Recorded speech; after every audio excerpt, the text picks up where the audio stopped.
Hey guys, it's Beth. Welcome back to my channel. And I am here today wrapping up my Happy Fall pad project.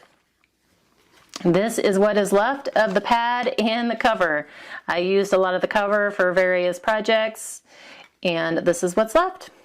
So there's a few things that I haven't shown you that I'm going to kind of start with, and then we'll kind of summarize some of the rest of what I made and what is left. And I don't know how well I'll be able to show you this, but somebody had asked me how I store my finished projects and all my scraps and all that.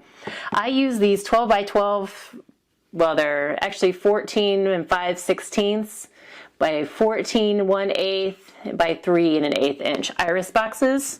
And I usually snag them at Michael's when they have them like for $3 or under, usually around Thanksgiving they'll have them, and then I think in this like the beginning of the year when people are focused on getting organized and stuff. But I have tons of these that I keep various projects in, and so I keep at least one of these for each pad that I work on. And a normal pad like this fits in here fairly easy. If I'm working on one of those 180 sheet pads, it's this plus like 2 other types of boxes. So then there are a few projects that I said I hadn't shown you yet, and I will share those real quick. And these projects are all related to using up those letter cut-aparts. So what I did here, these are bookmarks that I made out of pieces of the pad cover since they are fairly sturdy. I always like using the remnants of the pad cover to make some bookmarks for Cards for Soldiers. So here I took the letter R and then just wrote EAD on there for read. And I believe it was Sarah from Crafting and Relaxing had given me the idea of using the letter R or using some of the letters on bookmarks. And I thought, well, R would be appropriate because then I can tie it to the word read. So something else I did is took the last letter A that I had and made a little lunchbox note for my daughter Avery. So I can use that for her sometime this fall. And then I knew I could make some words out of some of the other letters, and so my oldest daughter and I sat down and brainstormed, and these are all tangled up. We sat down and brainstormed some words, and I came up with the letter leaves for one of the words. And just took my silhouette and cut down, I kind of measured what the biggest, these are all different sizes, the letters.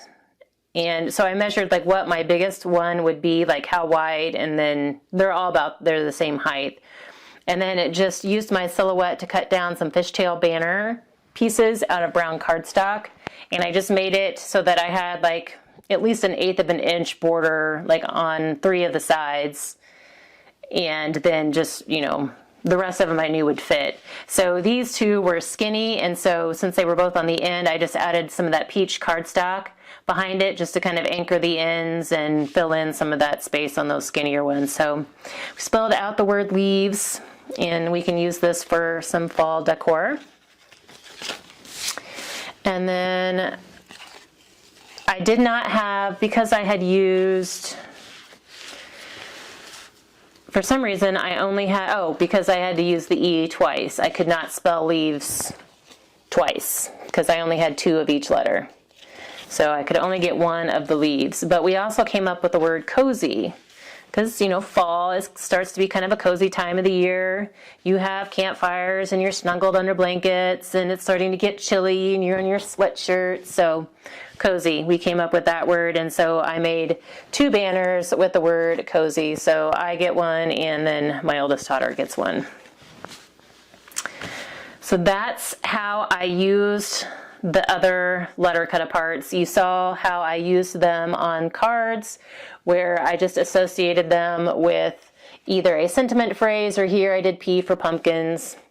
And then I feel like I did pretty good. The only letters I did not use were the X's, the K's, and one of the V's. I could not come up with any words for these using letters that I had left. So I didn't really have any vowels left after I did the banners. So I was kind of, what could I do with consonants? So I feel pretty good about that. There were several times where I wished I had not cut them down into the individual letters, that I would have just used them as background paper for something else, but live and learn. It was a challenge and I accepted it, and I feel like I did pretty well with that. So thank you to all of you who had given me ideas on how to use the letters. I did incorporate a lot of your ideas into these projects. So those were the new things you hadn't seen yet. You guys saw my card, hopefully you saw my card process videos. There were 3 just because they were getting too lengthy to do them all in one. But I got 65 cards, I think. Yeah, I think at one point in my last process video I said 58, but once I recounted them all together I had 65. And then I had done 3 scrapbooks. This one is an envelope album, just very basic, very simple. And I had used scraps after what I had left after making these envelope albums. And these, are a little more detailed. There's interactive pages, pockets, and pullouts, and liftable flaps and all that. So I did 2 of these that were exactly the same. And then I had 7 12 by 12 scrapbook pages. So, and most of these are from 2012. There's one set that's from 2014. And then I did have some big scraps left, and so I used one of them to make a little notebook that I'm going to kind of label as a gratitude journal. And then those were like the big projects. And then of the little projects, some of them have already sold. But I did do one pencil pack, 2 nugget packs. I had 2 of these notebooks. One of them sold. I have 1 left. I had 4 more than that. Oh, I guess 4 hot cocoa packs, so I have 2 of those left. And then 2 bread wraps. I have the 2 little home-baked goodness tags.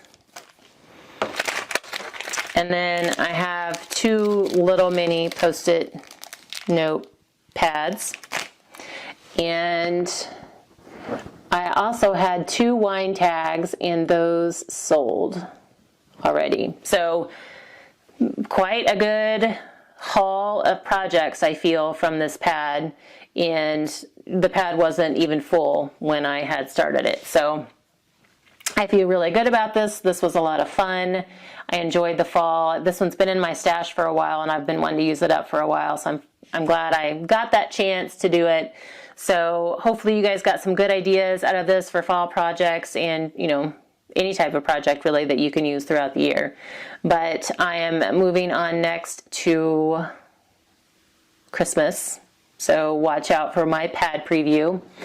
And I think I did the best I've ever done on the scraps that I have left, because I showed you the letters that I had, and then I had some sentiments that I had stamped for cards on some of it was like a ledger paper pattern cardstock that I didn't use. Those will get used another time.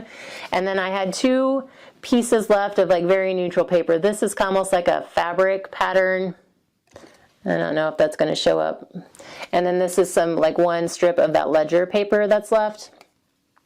And I have 2 other versions of the fall pads from CraftSmith in my stash, and they use like different colors, but the background colors, the base colors, are essentially the same. So I feel like I could save these 2 little pieces and use them for one of the pads, the fall pads that I do next year. And then I do have a bunch of cardstock scraps. I usually try and use those up too when I'm using up the scraps from my cards, but I had a lot of little bitty scraps left from the pattern paper, so I focused on using those up. And my daughter has laid claim to these letters already, so I figure I'll give her the letters plus my cardstock scraps and see what she can come up with. So and that's it. My fall pad is done. Another pad done for this one. I started it in September, finished it in October, and we'll get started on my next one,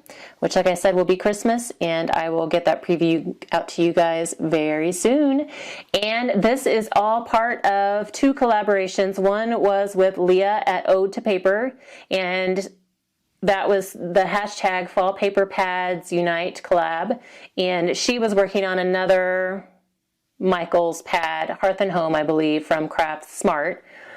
And then also there were a lot of you who were crafting along with me with this Happy Fall pad, and that was part of the BC Crafts Happy Fall collab. So I've seen some of the projects you guys have done. Keep, tagging me on those or sending me those. And at some point, once I kind of feel like we have a good amount or that most people are getting through it, I will share the projects that everybody did. So thank you guys for crafting along with me for fall. It was a lot of fun. This pad was a lot of fun, and I'm so happy with what I got out of it. But I thank you guys so much for your time today, and again, thanks for crafting along with me. And if you haven't already, please do subscribe, because we've got some Christmas crafts coming up. We've got a Christmas collaboration that's out as well, and hopefully you guys can join in on that. But if you have any questions on anything, let me know. Otherwise, thanks so much for your time and your support, and I hope you are having a very crafty fall.